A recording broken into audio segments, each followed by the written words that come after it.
Nous attaquons maintenant la deuxième partie qui consiste à persister des informations mises à jour dans la base de données. Alors, si je clique sur le bouton éditer, on a bien le formulaire qu'on avait créé la dernière fois. Et ici, je constate que la catégorie associée à l'article a été sélectionnée par défaut.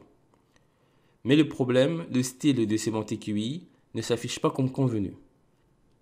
En fait, c'est normal. Alors, ici, j'ai utilisé une condition avec un VIF.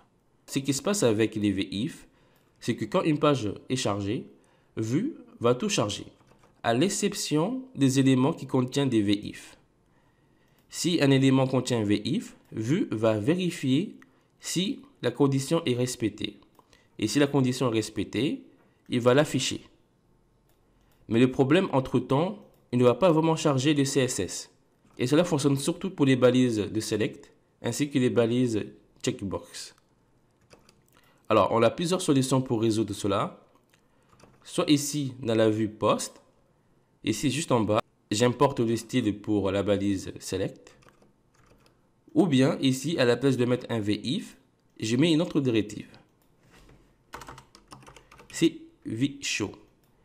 Alors, en fait, vshow, qu'est-ce qui va se passer? C'est que quand une page est chargée, Vue va tout me charger, même ce qui est à l'intérieur du vshow. Mais il va le masquer.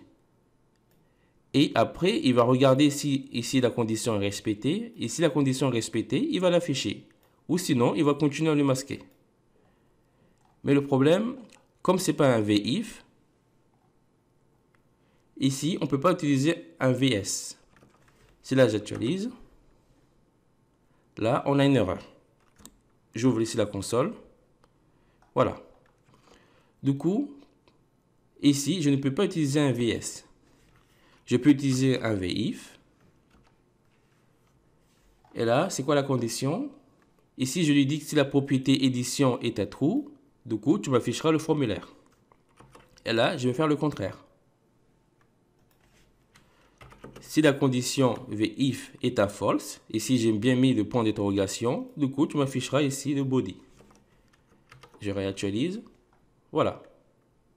Et si je clique sur éditer, on a bien le style de sémantique UI qui s'affiche très bien. Maintenant, on va passer à la mise à jour. Alors, ici, j'utilise la méthode update.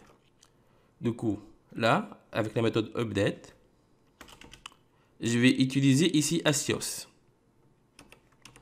Je mets Asios ainsi que la méthode patch. Comme c'est une mise à jour, je mets la méthode patch. Mais on peut aussi utiliser la méthode post. Alors, la méthode patch prend deux paramètres. D'abord, il prendra le lien, ensuite les contenus. Et ici, comme lien, je mets un backtype.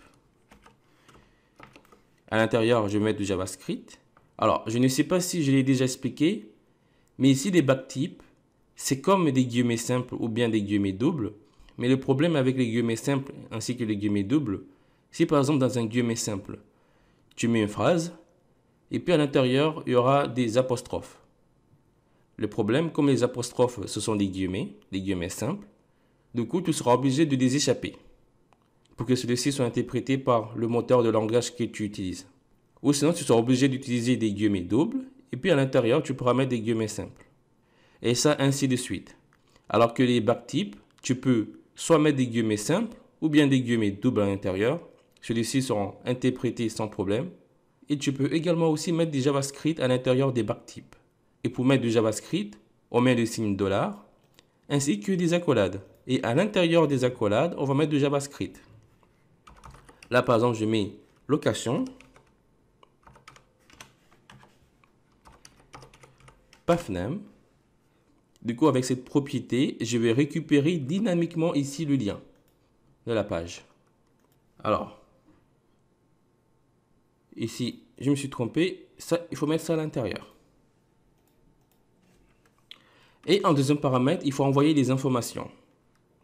Alors, pour envoyer les informations, il y a plusieurs manières également. Alors, je peux ici ouvrir des accolades. Et à l'intérieur, je vais mettre ici des requêtes une par une. Je mets par exemple la requête name. Et là, name, ça sera égal à this name. Je crois que c'est ça. Oui, voilà, c'est this name, this body et this catégorie. Je duplique.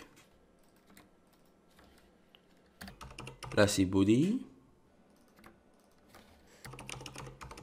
Et là, c'est catégorie underscore ID. Après, si tout fonctionne bien, ici, on peut mettre un then. Je mets then, la méthode then. Avec la méthode then, je lui dis que si tout se passe bien, là, à l'intérieur, tu vas m'exécuter ce qui est à l'intérieur. Ou sinon, si tout se passe mal, je mets la méthode catch. Et tu vas également aussi m'exécuter ce qui est à l'intérieur. Et là, je peux mettre ici en paramètre erreur. Et là, je récupère ici l'erreur. Je fais un console.log de erreur. Et ici, je fais response. Et je fais un console.log de response. Mais le problème, si je mets juste du response, il va me récupérer toutes les informations. Alors que moi, je vais récupérer seulement ce qu'il y a dans data. Je mets data. Mais là, comme tu peux le voir, ça fait un peu trop.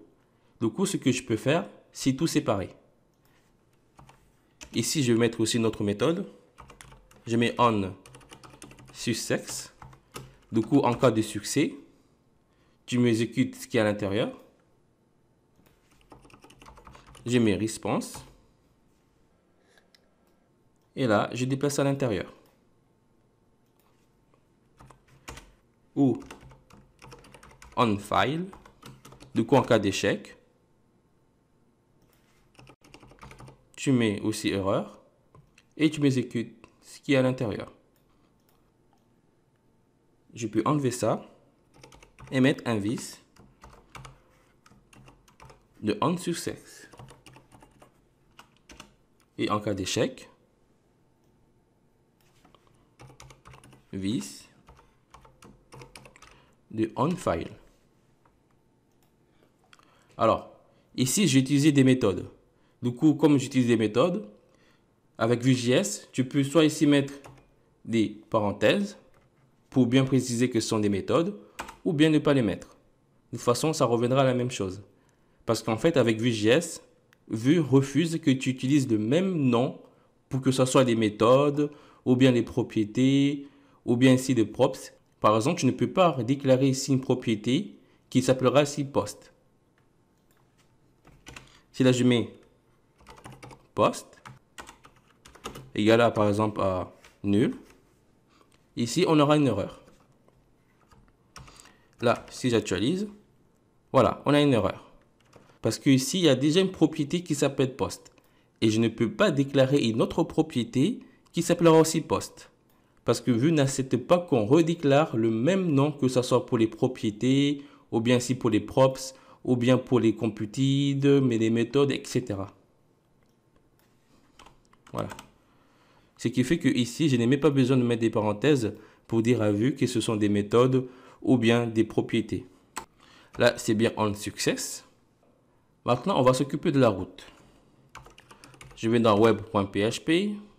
Et ici, on a cette route-là de type route. Alors, je vais changer de type de route. Ça sera de type patch. Ici, je récupère la catégorie ainsi que l'ID de l'article. Et ce sera la méthode update. Alors, je vais ici dans PostController. Je descends. Alors, ici, dans la méthode update, je récupère la catégorie ainsi que l'article. Et puis ici, je mets à jour avec un request all. Et là, pour le redirect, j'enlève ça. Et je mets l'article a bien été mise à jour. Avec un point d'exclamation.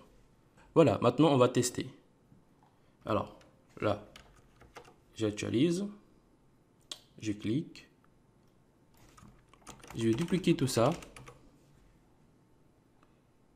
Et là, je clique sur éditer. Là, j'ai console.log de l'article a bien été mise à jour. Et là, j'ai tout envoyé en mettant les requêtes une par une. Ou sinon, je peux mettre un this de $data. Ici, le $data, c'est tout ce qu'il y a ici à l'intérieur de la méthode data. Et là, je saute une ligne.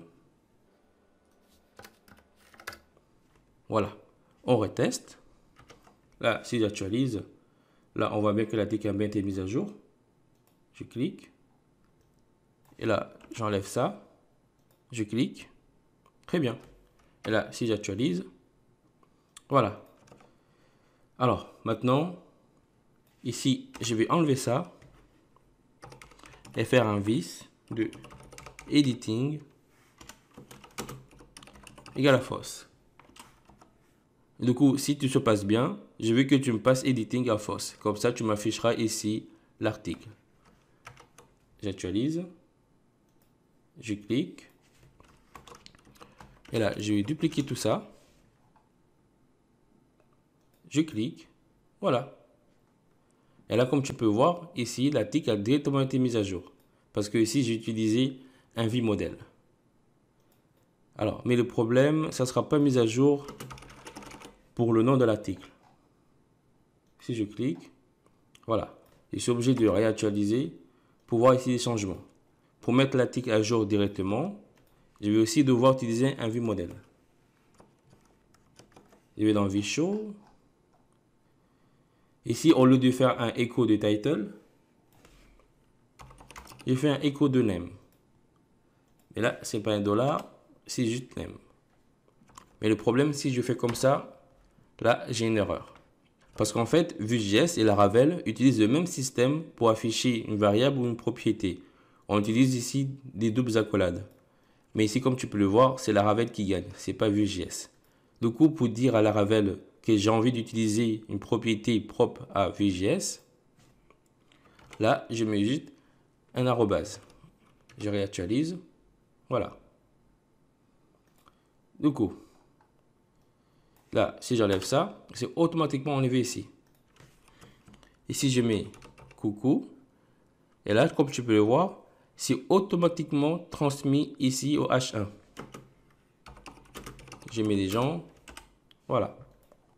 Et si je clique, très bien.